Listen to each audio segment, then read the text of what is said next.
It's time to have a great conversation. Now we have King George Adey. Now he is an award-winning Nigerian wedding and portrait photographer, visual storyteller, and founder of Mind Maze Photography. Now he is known for his cinematic style and ability to capture genuine human emotions, and has become a leading voice in contemporary African photography. Now his work has taken him across several countries. Abu Dhabi there, Ghana, Chad, Tanzania, a couple of interesting countries there where he documents diverse cultures and meaningful moments. We're super excited to have you here in the studio. It is Wake Up Nigeria. Good morning, great guy. Good morning. Good morning. Good morning. Yeah. Now, just before we get deep into the conversation about photography and taking portraits, there is just this thing about photographers. When you see them, they're always humble. They always have this humble atmosphere around them. Is that what would you agree that you're a humble person? Would you say you're humble? Yeah. Until you bring out the bill, until you say this is yeah, no, the bill is also humble. Oh, okay. Yeah. Don't mind me, I'm just teasing, by the way. It's good to have you here on the show. Now, let's talk about photography and why you decided that this was the line of professional business that you wanted to go with. Why did you make that decision? I have a very short attention span. Okay. Yeah, so in school I struggled with coping in class. Yeah. So I found friends that fostered that part of me, the creative side of me, and it became this. All right. That's quite interesting as well. I also wanted to find out, you decided to pick a particular niche, and you said you want to do wedding photography, wedding portraits as well. I just want to find out, why that niche? Did you realize there was a business lacking, or there was a value? Just tell me about it. Why did you decide to go for weddings? Okay, I'm popularly known for weddings, but I shoot other kind of photography. I've done products. Oh, okay. I do portraits, but majorly on my page, what is promoted is wedding. Yeah, but I do the others on the side. Yeah. Basically, I'll just say I'm a creative. Okay. Yeah, I'm a creative, and I can exercise my abilities in different ways, but I choose to just project weddings because wedding houses all forms of photography. You have product in it. When you go to the wedding in the morning, you're taking products. You're taking the accessories of the couple. You're doing all that. You're shooting portraits in wedding. You're documenting. So it's like one niche that houses every part of photography. All right. Now, as a photographer, how do you source for couples, and how do you get some clients, basically? Just talk us through that process. I know some of them probably will be referrals, but I'm saying if someone who was a photographer right now watching the show wanted to start in that area, what advice would you give them? How do they get clients? There's a popular quote that says, "Set your life on fire and seek those who fan your flames." Yeah. Okay. So you first of all to surround yourself around people of like minds.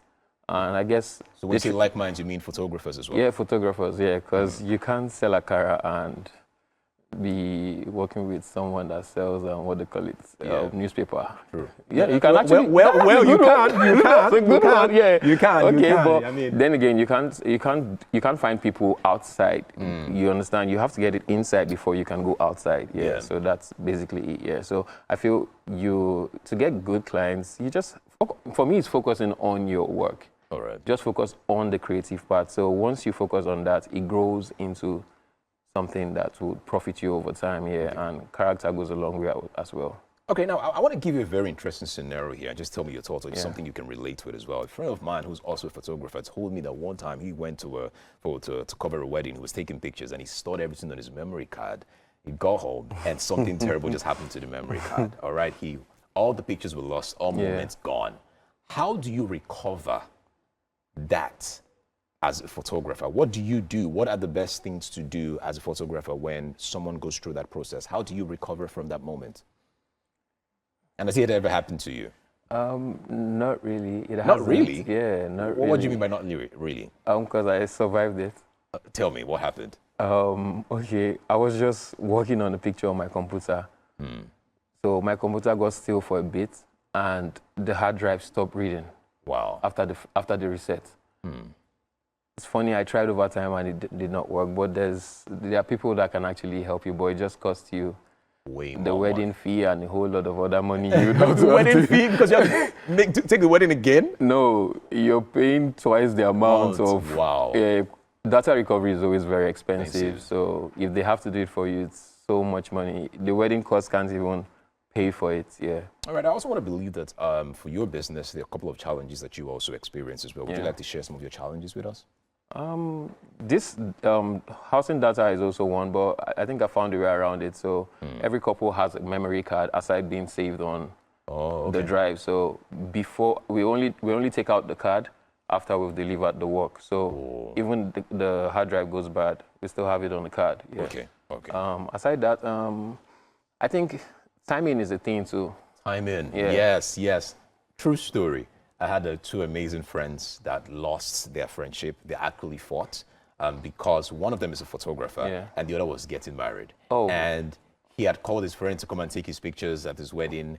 And he needed some of the pictures because he was going to travel out with his wife. But he didn't get these pictures. He needed it in like, say, a month. He didn't get it in like, say, 4 months. And they kept going back and forth and they were always fighting and arguing over the phone. And they actually ended up losing the friendship at some point. So I know that it's a big challenge for photographers delivering on time. But what do you think causes that? Why do you think photographers find it hard to deliver when they promise? Because the photographers are the ones giving the deadline. They're not telling you, don't worry, I'll deliver so time. Why do you think they always find it hard to deliver? I feel timing is something anybody can go wrong with, but the thing is communication goes a long way. So if you're communicating with the client, I think you create a better loop in understanding rather than allowing the client feel the emotions of what's happening. You get me? So if there's a problem, because we're living life, you get me? People go through things. Sometimes I've seen situations like a photographer in Abuja got robbed in a studio and literally they took all his hard drives. You get me? Why would anyone do that? So you get me? So things like that can happen. You can have people lose their parents. You can have people go through emotional breakdown. Mental health too is a thing, you get me? So I feel communication is what helps stabilize it, because even great businesses also have downtimes. You understand? So it's just how you manage the communication between that period. All right. Okay. Now let's talk about pricing. All right, for portraits here. I know there are different prices for different. Just talk to me about pricing. How do you determine the price for the pictures that you take, and how do you charge people? Do you charge per hour? Do you charge by the amount of design done? Do you charge by the amount of people?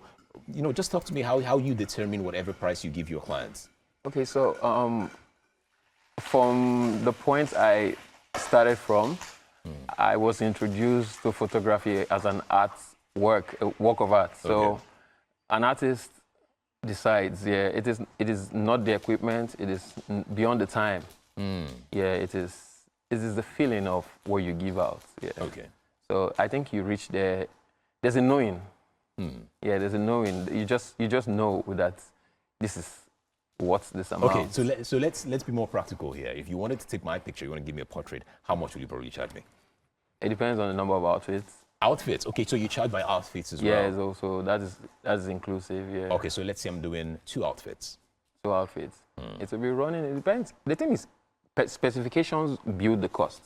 Okay, be specific. Tell me. Let's talk about it. Tell me what you want. So in full description, like all right, I'll set tell designs and everything. All right, I'll tell you. Run it in. True story. August 15, I'm getting married. Okay. And yes, I want to take a picture with, of course, my bride. Yeah. Sadly, I don't have the bride yet, but the wedding will happen. No, the wedding will actually happen. That's fine. Yes, but the idea is, of course, you want to have a beautiful picture with, say, some Shakespearean background. I'm thinking something, I want to give that old school visual to it. I want to look more ancient than recent. Okay. You know, with a suit. A tux or something. I don't know if that gives a good description of what I'm thinking. It's not really detailed, but it's fine. You can so ask. The set design will cost you, it ranges from around, let me say, 7 to, it goes up. 7 what? 100,000. 700,000? Yeah, for your set. Upward. So are you upset? No. Are you upset? No. My set will cost over. Are you upset?